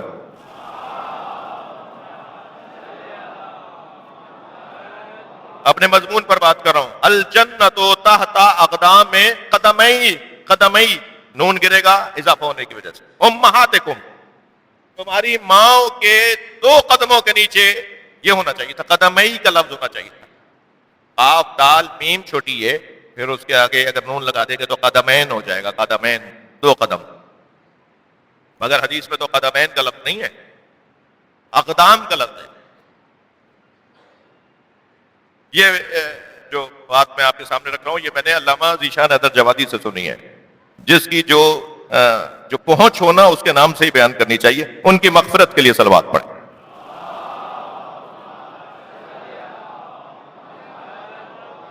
وہ فرماتے ہیں کہ یہاں قدمئی نہیں ہے، اقدام ہے۔ اس کا مطلب یہ ہے کہ جنت تمہاری ماؤں کی روش میں تمہیں ملے گی۔ اقدام، فیصلے، طریقے، روش، انداز، زندگی کا طریقہ، تمہاری ماں کی زندگی کا جو طریقہ ہوگا، تمہاری ماں کی جو روش ہوگی، اس روش پہ چلو گے تو جنت ملے گی۔ اب ماں کی روش، اللہ اکبر، ماں کی روش اگر جہنم میں لے جا رہی ہے تو قرآن حدیث تو کہہ رہی ہے کہ تمہاری ماں کے روش کے اندر جنت ہے، تو بس اللہ اس ماں کو بھی ماں ماننے کو تیار نہیں ہے جو جنت نہ لے جائے۔ حیوانی جذبہ ہوا ہوگا، صلوات پڑھ لیں محمد و آل محمد پر۔ حیوانی تسکین ہوئے ہوں گے، وہ انسانی بنیادوں پر رشتے نہیں بنے ہوں گے۔ جس ماں کی روش تمہیں جنت تک نہ لے جائے، ماں کی روش اگر تمہیں جنت تک نہ لے جائے تو پھر وہ ماں ہی نہیں ہے، وہ پھر وہی والی ماں ہے، وہ وہی والا انسان ہے جس کی طرف مولانا بھی اشارہ فرما رہے تھے کہ لہم اعین لا یبصرون بہا لہم قلوب لا یفقہون بہا لہم آذان لا یسمعون بہا اولئک کالانعام بل ہم اضل. یہ والی ماں ہوگی پھر. وہ آنکھیں تھیں دیکھتے نہیں تھیں، دل تھا سمجھتے نہیں تھے، کان تھے سنتی نہیں تھیں. جی اولئک کالانعام، یہ جانور ہیں بلکہ جانوروں سے بھی پستر ہیں. ہر انسان کو تو اللہ بھی انسان نہیں مانتا بھائی. اللہ بھی کبھی شیطان بولتا ہے، کبھی پتھر بولتا ہے، کبھی جانور بولتا ہے. اسی انسان نمایاں وجود کو کہ جو بظاہر ہمیں انسان نظر آ رہا ہے. پھر وہ کون سی ماں ہے جس کے طریقے پر چلنے سے جنت ملے گی، جس کے روش پہ چلنے سے جنت ملے گی؟ وہ کون سی ماں؟ وہ 100% 2 اور 2 4 کی بات ہے کہ وہ ماں وہی ہے کہ جو ماں اس جانب لے جاتی ہو جس جانب حسنین کا تصور ہو. اس لیے کہ جنت میں 2 سردار ملیں گے جنہیں حسن و حسین کہتے ہیں. اب ماں ہو تو ایسی ماں ہو جو حسین سے آشنا کرے یا حسن سے آشنا کرے، تب وہ ماں کا تصور رکھتی ہے. لہذا ہر وہ ماں کے جو حسنین سے آشنا کر دے، اہل بیت سے آگاہ کر دے، اہل بیت کی طرف لے جائے، حدیث مبارکہ کی روشنی میں وہ ماں ہے، ورنہ کوئی حیوانی جذبہ ہوگا. عزیزو، ماں کتنا پیارا اور میٹھا اور کتنا ٹھنڈا سا لفظ ہے. جب کہا جاتا ہے ماں، ایسا لگتا ہے کوئی دامن پھیل گیا ہو، کوئی باہیں پھیل گئی ہو، کوئی آغوش پھیل گئی ہو، رحمت برس رہی ہو، ٹھنڈک آ رہی ہو. مائیں پروردگار عالم نے سکون اور چین کا سبب قرار دیا ہے. یہ اپنے آپ کو گھلاتی ہے، مٹاتی ہے، یہ اپنے آپ کو ختم کر دیتی ہے، مگر اپنے بچوں کو، اپنی اولاد کو پروان چڑھاتی ہے، ترقی یافتہ دیکھنا چاہتی ہے. اور یہ باپ کی نسبت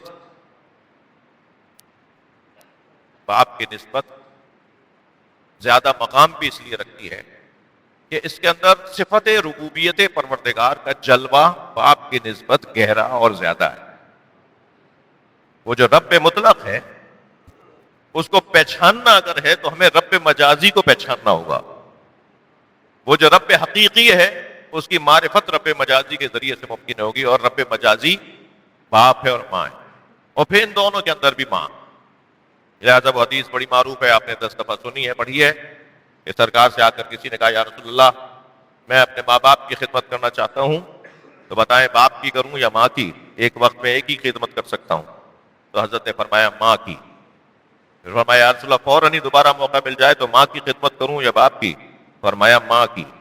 پھر فرمایا یا رسول اللہ تیسری دفعہ پھر موقع ملے تو اب میں باپ کی کروں یا ماں کی؟ فرمایا ماں کی. پھر چوتھی دفعہ مولا یا رسول اللہ موقع مل جائے تو کیا کروں؟ تو حضرت نے چوتھی مرتبہ فرمایا باپ کی.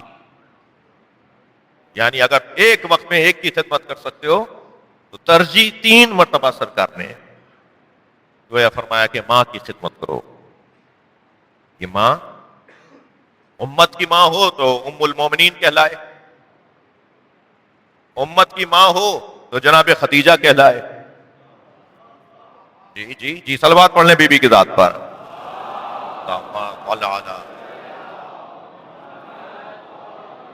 اور امت کی ماں ہو تو جو اپنے باپ کی بھی ماں کہلائے وہ جناب زہرا کی ذات.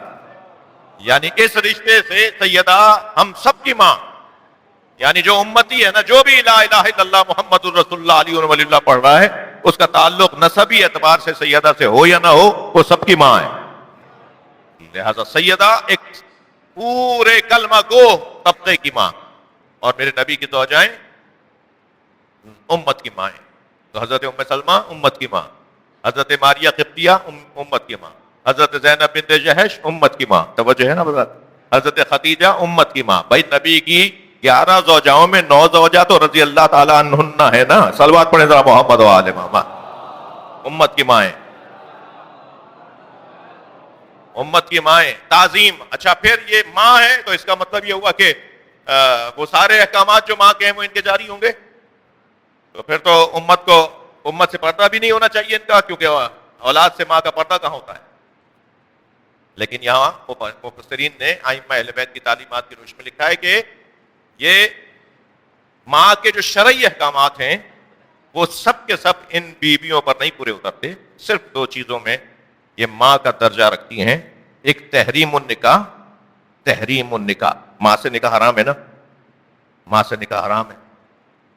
تحریم النکاح ان نبی کے زوجاؤں کے ساتھ جب قرآن نے ازواجہم امہاتکم امہاتہم، یہ مومنین کی مائیں ہیں، تو نکاح ان سے حرام. نبی کی زوجاؤں کے ساتھ امت کا کوئی فرد نکاح نہیں کر سکتا. لہذا یہ واحد رشتہ ہے نبی کا، یعنی نبی کے ساتھ یہ تعظیم ہے نبی کی زوجاؤں کی کہ پھر وہ ساری زندگی گھر میں رہیں گی کیونکہ ان کی نسبت نبی کے ساتھ ہو گئی ہے. تحریم النکاح. اور دوسرا عنوان ہے استحقاق التعظیم. ان کا حق بنتا ہے کہ ان کی تعظیم کی جائے. تعظیم کرنا، اب میں فرض کریں کہ ابھی ہم نماز پڑھ کے اڑے مجمع میں، فرض کیجئے مولانا کے والد بھی ہیں، مولانا کے والد بھی ساتھ کھڑے تھے. ایک صاحب نے مولانا سے مسئلہ پوچھا تو مولانا نے مسئلہ بتانا شروع کیا. تو اب کسی کی آواز آ جائے کہ مولانا آپ کے والد کھڑے تھے، آپ نے ان کے ہوتے ہوئے مسئلہ کیوں بتایا؟ تو جواب یہ آئے گا کہ والد کی تعظیم ہے مگر شرعی حکم تو عالم بتائے گا نا. تو ماں کی تعظیم ہے، ان ماؤں کی تعظیم ہے مگر اطاعت ان کی لازم نہیں ہے. خاص طور پر اگر ان کی اطاعت امام کی اطاعت سے ٹکرا رہی ہو تو پھر دیکھا جائے گا کہ امام کیا کہہ رہا ہے، یہ نہیں دیکھا جائے گا کہ امت کی ماں کیا کہہ رہے. اور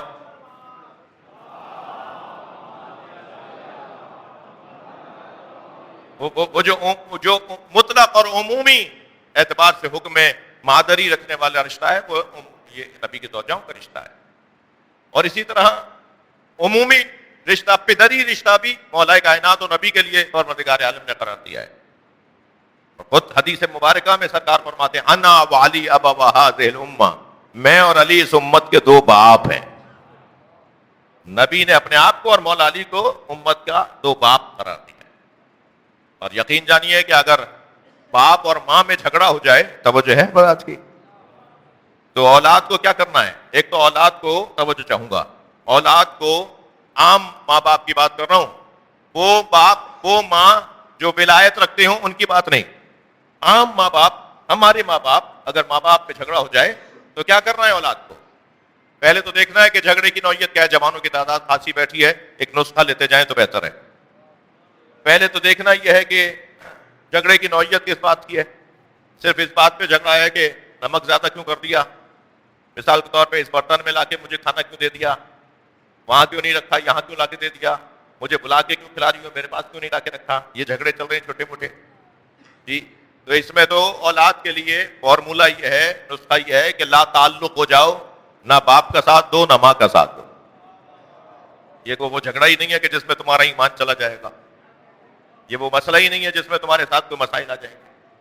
لیکن اگر مسئلہ اطاعت پروردگار کا ہو، اگر مسئلہ اطاعت رسول اللہ کا ہو، اگر مسئلہ اطاعت امام کا ہو، تو پھر کس کا ساتھ دینا ہے؟ توجہ چاہوں گا.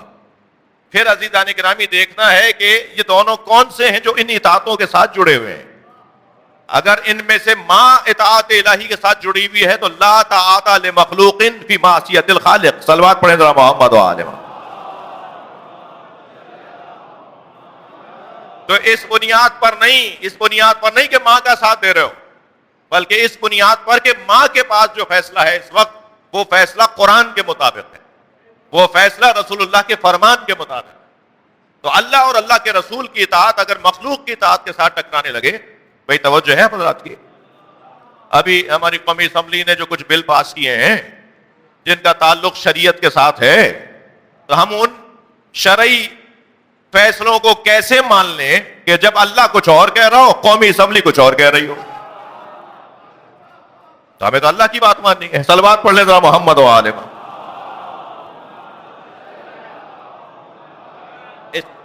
اس ملک میں قرآن و سنت کے خلاف تو فیصلہ ہونا ہی نہیں ہے. یہ تو آئین کا پہلی سطر کے اوپر لکھا ہوا ہے کہ اس ملک کے اندر یہ اللہ کی زمین ہے اور اس زمین کے اوپر جو بھی فیصلہ ہوگا، اس ملک کے اندر جو بھی فیصلے ہوں گے وہ قرآن اور سنت رسول اللہ کے مطابق ہوں گے. ٹھیک ہے.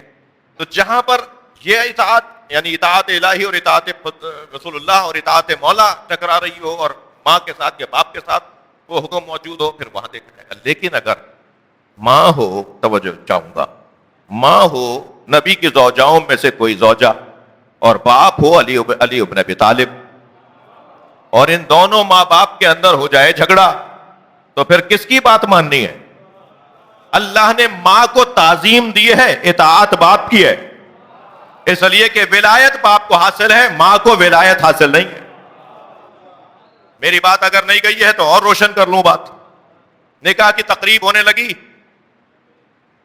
دلہن کے وکیل نے نکاح پڑھانے سے پہلے پوچھا کہ دلہن کے والد کہاں ہیں؟ ارے بھائی وہ ریسپشن پہ کھڑے ہیں، وہ استقبالیے پہ کھڑے ہیں، وہ مصروف ہیں. کہا نہیں صاحب، ان سے پوچھنا ضروری ہے. باپ کی اجازت کے بغیر، ولی کی اجازت کے بغیر میں ان کی بچی کا نکاح نہیں پڑھا سکتا. باپ سے پوچھیں گے اور اس کے بعد پھر نکاح پڑھائیں گے. تو معلوم یہ ہوا، اچھا کوئی کہہ دے آواز دے کر، بھائی ماں برابر میں بیٹھی ہیں، نزدیک ہیں، ان سے پوچھ لیجیے نا، تو آواز آئے گی کہ ماں کی تعظیم ضرور ہے مگر ولایت باپ کو حاصل ہے.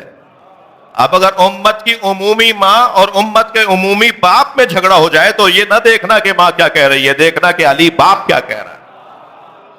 جو فیصلہ مولا کائنات کا، صلوات پڑھ لیں محمد و آل محمد، وہ فیصلہ مانا گیا. مگر عزیزو، استحقاق التعظیم اور تحریم النکاح، یہ دو صرف احکامات ہیں ان ماؤں کے لیے جنہیں قرآن نے امت کی ماں قرار دیا ہے. ماں، مائیں تو پھر ایسے ایسے جلوے بکھیر گئیں، ایسے ایسے جلوے پھیلا گئیں، ایسا ایسا نور پھیلا گئیں. ماں اگر حضرت حوا ہوں،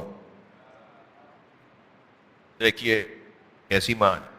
ماں اگر حضرت ہاجرہ ہوں، اپنے بچے کی خاطر صفا سے مروہ، مروہ سے صفا، اپنے بچے کی خاطر اپنے آپ کو قربان کر رہی ہیں. حجر اور ہجر، حجر اسود اور یہ جہاں پر نالا گرتا ہے یہ مقام ہجر ہے. یہاں حضرت ہاجرہ کا اپنے ایک ماں کا آغوش ہے. اللہ بھی خوب جانتا ہے کہ اسے کیا کرنا ہے. جو مزاروں پہ جانے کو بدعت کہتے ہیں، انہی سے اللہ وہاں کا طواف کرواتا ہے. وہ جو ناٹی سی دیوار ہے وہ کعبہ تو نہیں ہے، کعبہ تو نہیں ہے، وہ تو کعبہ تو وہی چار گوشے عمارت ہے، وہی غلاف پہنا ہوا گھر ہے اللہ کا.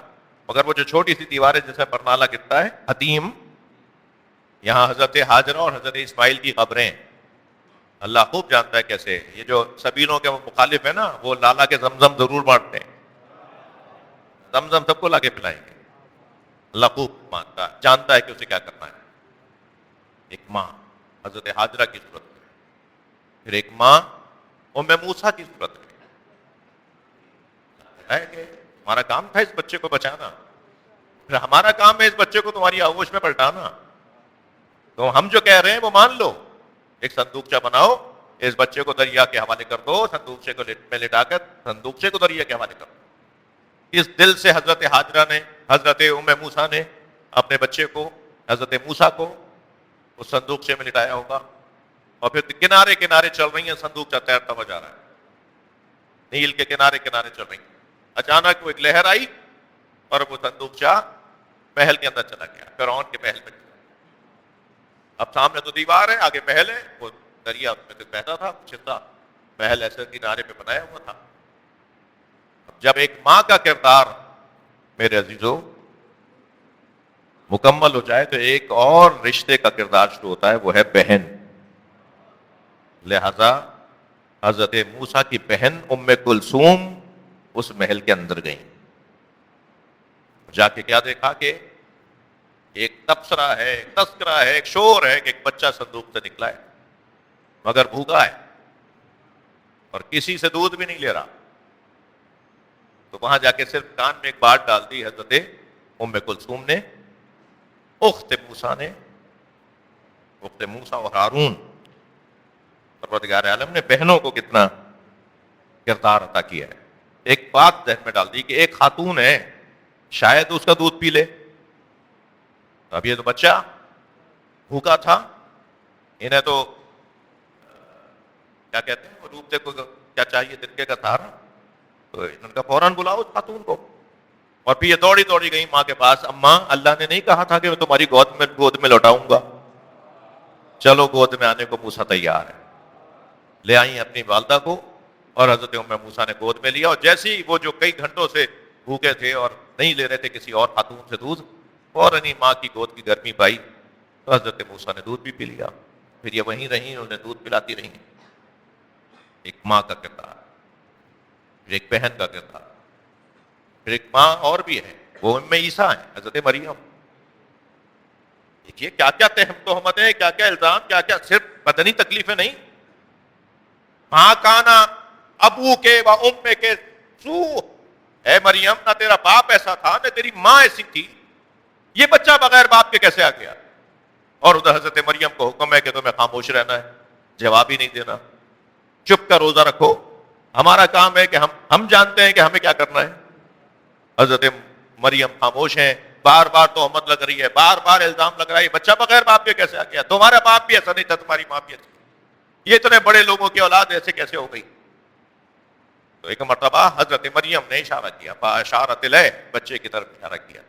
قرآن کہتا ہے تو وہ کہنے لگے کیا کہہ رہی ہو، کیا مطلب ہے، کیا اشارہ ہے؟ کیفا نکلم من کان فی المہد صبیا، یہ ہم سے کیسے بات کرے گا؟ کیا چاہتی ہو ہم اس سے بات کریں؟ ہم تم سے بول رہے ہیں، تم تو جواب نہیں دے رہی ہو، اور تم کہہ رہی ہو اس سے بات کرو، یہ کیا بات کرے گا؟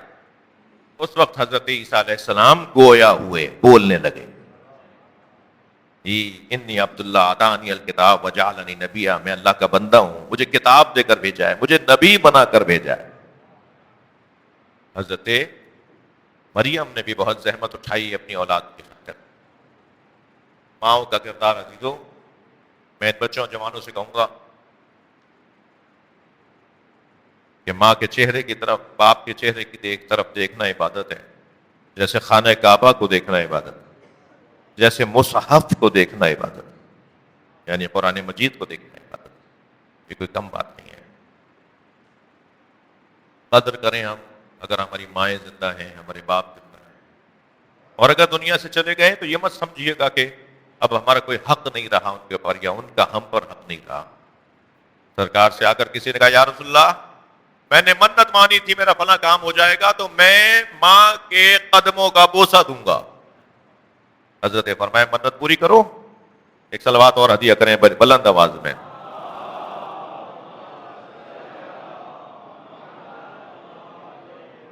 حضرت فرمایا منت پوری کرو. کہ یا رسول اللہ میری ماں کا انتقال ہو گیا ہے. کہ جاؤ اس کی قبر پہ جاؤ اور اس کی پائیں میں بیٹھ کر اس کی پائیں کا بوسہ دو. کہ یا رسول اللہ میری ماں کی قبر کا مجھے نہیں پتا. اب یہاں میں اپنے بڑے شہروں میں رہنے والوں سے کچھ ایک جملہ ضرور کہوں گا. یہ بڑے شہروں میں رہنے والے بڑے شہروں کی لذتوں کو تو یقیناً حاصل کرتے ہیں، مگر مصیبتوں پر بھی غور کریں. سخی حسن قبرستان، فلاں قبرستان، فلاں قبرستان، جگہ ہی نہیں ہے.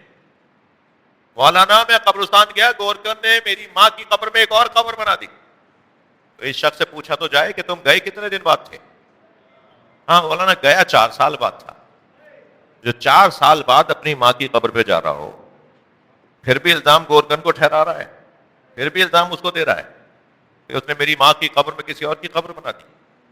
یہ بڑے شہروں میں مسافتوں کی وجہ سے، مصروفیتوں کی وجہ سے، ٹریفک کے مسائل اور 50 مسائل، ہم چھوٹے شہروں کی نسبت ہر شب جمعہ بھی نہیں جا پاتے اپنے مرحومین کی قبروں پر.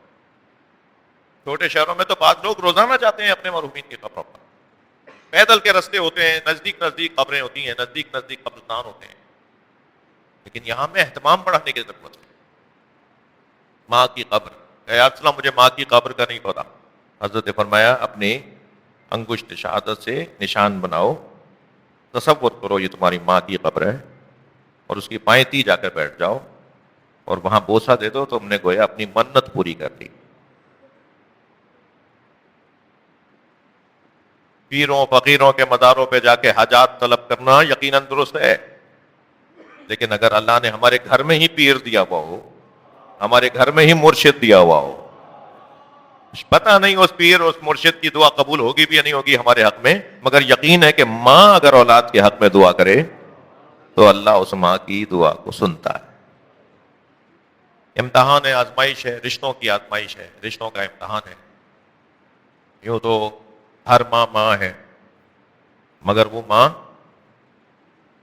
جو ایک دن روتے ہوئے سرکار سے فرماتی ہے، بابا یہ بچہ جو میرے ساتھ ہے یہ مجھے رلاتا ہے۔ جناب زہرا فرماتی ہیں، بابا یہ بچہ حسین مولا، یہ جو بچہ میرے ساتھ ہے یہ مجھے رلاتا ہے۔ کہا فاطمہ یہ تمہیں کیسے رلاتا ہے؟ بابا یہ کہتا ہے انا العطشان، بابا اماں میں پیاسا ہوں۔ ایک اور جملہ کہہ دوں، بابا یہ کہتا ہے انا العریان، اماں میں وہی ہوں جس کے ابا اتار کے لے جائیں گے، جس کی نالینیں اتار کے لے جائیں گے، جس کا امامہ اتار کے لے جائیں گے۔ رونے والوں، بڑا سخت منظر تھا کربلا میں جب خیمے لٹ رہے تھے نا، تو ایک خبیث، ایک یزیدی سپاہی کہتا ہے کہ میں جب پہنچا تو سب لٹ چکا تھا۔ تو لوٹنے والوں میں سے ایک شخص کو میں نے آواز دے کر کہا کہ کسی خیمے میں کیا کچھ بچا ہے جو میں لوٹ لوں؟ تو اس نے کہا نہیں، خیموں میں تو کچھ نہیں بچا، حسین کا لاشا لوٹا جا رہا ہے۔ اجرکم اللہ، اجرکم اللہ۔ جن کے مذہب میں رونا جائز ہے تکلف کر کے نہ روئے، میں 2-3 منزلیں لوں گا۔ میرے بھائی فرحان آ چکے ہیں، نوحہ پڑھیں گے۔ وہ کہتا ہے کہ میں دوڑا حسین کے لاشے کے قریب پہنچا تو میں نے کیا دیکھا، حسین کا لاشا بھی لوٹا جا چکا۔ کوئی امامہ لے گیا، کوئی ابا لے گیا، کوئی نالینیں لے گیا، کوئی حسین کی تلوار لے گیا۔ اجرکم اللہ۔ کہتا ہے میں نے دیکھا حسین کے بدن پہ کچھ نہیں ہے، صرف ایک پھٹا ہوا کرتا ہے، ایک پھٹا ہوا کرتا ہے جو حسین نے پہنا ہوا ہے۔ تو کہنے لگا، میں سوچنے لگا کہ اس کرتے کی تو کوئی قیمت نہیں ملے گی، اگر یہ کرتا میں لے گیا اور میں نے جا کے کہا یہ کرتا لایا ہوں حسین کے بدن سے، تو اس کی تو کوئی قیمت نہیں ملے گی۔ تو کہتا ہے اچانک میری نگاہ گئی کہ حسین نے اس کرتے کو روکنے کے لیے کمر پہ پٹکا باندھا ہوا ہے۔ تو کہتا ہے مجھے خیال آیا کہ ہاں اس پٹکے کی قیمت ملے گی۔ تو غربت دیکھ رہے ہیں امام حسین کی، مظلومیت دیکھ رہے ہیں نبی زادے کی۔ وہ کہتا ہے میں نے سوچا کہ ہاں اس پٹکے کی قیمت مل جائے گی۔ کہتا ہے میں بیٹھ گیا حسین کے لاشے کے برابر میں، میں نے چاہا کہ وہ پٹکا کھولوں، میں نے دیکھا کہ 2 گرہیں حسین نے لگائی ہوئی ہیں۔ کہتا ہے میں نے ایک گرہ کھولی تو حسین کا ہاتھ اٹھنا شروع ہوا۔ کہتا ہے پہلے تو مجھے تعجب ہوا کہ یہ تو مارے جا چکے ہیں، ان کا ہاتھ کیسے اٹھ رہا ہے؟ میں گرہ کھولنے لگا تو وہ ہاتھ گرہ پہ آ کے رک گیا۔ کہتا ہے میرے اندر طاقت کم نہیں تھی، میں نے مکمل طاقت سے چاہا کہ حسین کا ہاتھ اس گرہ سے ہٹاؤں، مگر حسین کا ہاتھ ہٹتا نہیں تھا۔ سنیں گے دادارو، آگے کا جملہ سنیں گے۔ آیت اللہ نظری منفرد نے قصہ کربلا میں اس واقعے کو لکھا ہے۔ وہ کہتا ہے میں نے مکمل طاقت سے چاہا کہ حسین کا ہاتھ گرہ سے ہٹاؤں تاکہ گرہ کھولوں، تو ہاتھ ہٹ نہیں رہا تھا، تو میں نے خنجر نکال کے حسین کا ہاتھ کاٹ دیا۔ رونے والوں، کیسے دیکھا ہوگا زینب کبریٰ نے؟ اجرکم اللہ۔ وہ ماں جو اس دنیا میں آنے سے پہلے امام حسین کے ساتھ گریا کر رہی ہیں، اور پھر جب دنیا میں آئے، ابھی آپ نے شعبان کی 3 تاریخ کو یہ قصہ اور یہ پوری داستان جو امام کے آنے کی داستان ہے، نبی سرکار حجرے کے باہر مسلسل منتظرانہ چہل قدمی فرما رہے ہیں اور انتظار میں ہے کہ کب مجھے آ کر میرا بچہ گود میں دیا جائے، کہ اس سے پہلے کہ آ کر خبر دی جاتی، سرکار نے وہیں سے آواز لگا کے کہا میرا حسین مجھے دے دو۔ تو جناب ام الفضل نے، جو حضرت عبداللہ ابن عباس کی زوجہ ہیں، حضرت عبید اللہ ابن عباس کی ماں ہیں، وہ کہتے ہیں کہ ابن عباس کی ماں ہیں، عبداللہ ابن حضرت عباس کی زوجہ ہیں، عبداللہ ابن عباس کی ماں ہیں۔ وہ کہتی ہیں یا رسول اللہ میں اس کو نہلا کر لے آؤں؟ تو حضرت نے فرمایا جسے قد نظفہ اللہ، جسے اللہ نے پاک بنا کے بھیجا ہو، تم اسے کیا پاک کرو گی، تم اسے کیا نہلاؤ گی؟ جیسا میرا بچہ آیا ایسے میری گود میں دے دو۔ جب نبی کی گود میں لے جا کر امام حسین کو دیا گیا نا، سنیں گے عزیزارو، زہرا بی بی سامنے سے دیکھ رہی ہیں، نبی نے وہ جو کپڑا لپٹا ہوا تھا اسے کھولنا شروع کیا۔ کپڑا جو امام حسین پہ لپٹا ہوا تھا نا، اسے کھولنا شروع کیا۔ امام حسین کے بدن مبارک کو دیکھا، کبھی پیروں کو دیکھ کے روتے ہیں، کبھی ہاتھوں کو دیکھ کے روتے، کبھی سینے پہ ہاتھ پھیر کے روتے ہیں۔ کبھی پیشانی پر بوسہ دے کے روتے ہیں، اور حتیٰ یہ ہے کہ آپ نے امام حسین کو سینہ پہ زمین کیا، پشت پہ بالا کیا، اور امام کی پشت کے اوپر ہاتھ پھیرتے ہوئے رونے لگے. تو دور سے جناب زہرا نے دیکھ کر فرمایا بابا کیا میرے بچے میں کوئی نقص ہے؟ کیا میرے بچے میں کوئی نقص ہے جو آپ ایسے دیکھ دیکھ کے رو رہے ہیں؟ فرمایا نہیں زہرا، یہ وہی بچہ ہے جس پہ گھوڑے دوڑائے جائیں گے. یہی تو وہ حسین ہے کہ جس کے سر کو کربلا کے میدان میں کاٹ دیا جائے گا. میرا بچہ بے گور و کفن رہے گا، میرے بچے کو پیاسا مار دیا جائے گا. عزادارو ہو گئی مجلس، آپ نے گریہ کر لیا. وہ ماں کے جو اس وقت سے حسین کو روتی آ رہی ہے، وہ ماں جس نے حسین کو جوان کیا، پالا پوسا. روایت کہتی ہے کہ جب جناب زہرا امام حسین کو گود میں لے کے چکی چلاتی تھی نا، ایک ہاتھ میں ایک طرف جناب امام حسین ہوتے تھے، دوسرے ہاتھ سے چکی پیس رہی ہوتی تھیں، آٹا پیس رہی ہوتی تھیں. تو ایک کیفیت ایک دن ایسی بھی ہوئی کہ مولا علی فرماتے ہیں کہ میں گھر میں داخل ہوا، زہرا چکی چلاتے چلاتے سیدہ کو نیند آ گئی ہے. حسین گود میں ہے اور چکی خود بخود چل رہی ہے. تو امام مولا علی فرماتے ہیں میں باہر آیا اور نبی سے آ کے کہا یا رسول اللہ گھر میں یہ منظر دیکھ کر آیا ہوں. تو آواز آئی اے علی جبریل کو اللہ نے بھیجا ہے کہ سیدہ کو نیند آ گئی ہے، کہیں ایسا نہ ہو حسین اٹھ جائے. جاؤ جا کے سیدہ کی خدمت کرو. اجرکم اللہ اجرکم اللہ. ایسے اس بچے کو جوان کیا. اور پھر ایک وقت ایسا آ گیا کہ سیدہ زہرا نے بلا کر کہا زینب میں تمہیں 5 کفن دے رہی ہوں، ان کفنوں کو سنبھال کے رکھنا. دیکھو یہ کفن میرا ہے، دیکھو یہ کفن تمہارے بابا علی کا ہے، دیکھو یہ کفن تمہارے بھائی حسن کا ہے. اور پھر آخری کفن کو فرمایا یہ بھی تمہارے بھائی حسن کا ہے. سارے کفن جناب زینب کے حوالے کیے، مگر کوئی کفن امام حسین کے نام کا نہیں تھا. تو فوراً جناب زینب نے سوال کیا اماں بھائی حسین کا کفن کون سا ہے؟ کہ زینب تمہارا بھائی بغیر کفن کے دفنایا جائے گا، حسین کا کفن جنت سے نہیں آیا. میرا بچہ بے گور رہے گا، میرا بچہ بے کفن رہے گا. الا لعنت اللہ علی الظالمین فسیعلم الذین. یا اللہ مرحومہ کی مغفرت فرما، کی کوتاہیوں سے درگزر فرما، انہیں اعلیٰ علیین میں مقام عطا فرما، جنت الفردوس میں جگہ عطا فرما. پسماندگان کو کار خیر کی توفیق عطا فرما. امام زمانہ کے ظہور میں تعجیل فرما. سورہ فاتحہ.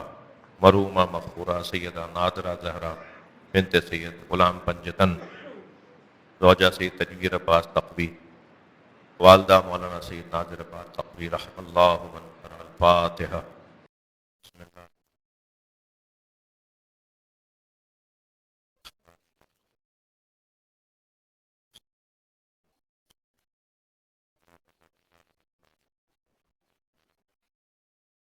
بسم اللہ الرحمن الرحیم. یلد ولم یولد. بسم اللہ الرحمن الرحیم. قل هو اللہ لم یلد ولم یولد ولم یکن له کفوا احد. اللهم صل علی محمد وعلی محمد. یا اللہ مغفرت فرما، یا اللہ مغفرت فرما. امام زمانہ کے ظہور میں تعجیل فرما. ولی تعجیل فرما، تعجیل فرما، تعجیل فرما. دعاؤں کی قبولیت کے لیے، مرحومہ کی مغفرت کے لیے، آپ سب کی دعاؤں کی قبولیت کے لیے بابا سے بلندتر صلوات. اللہ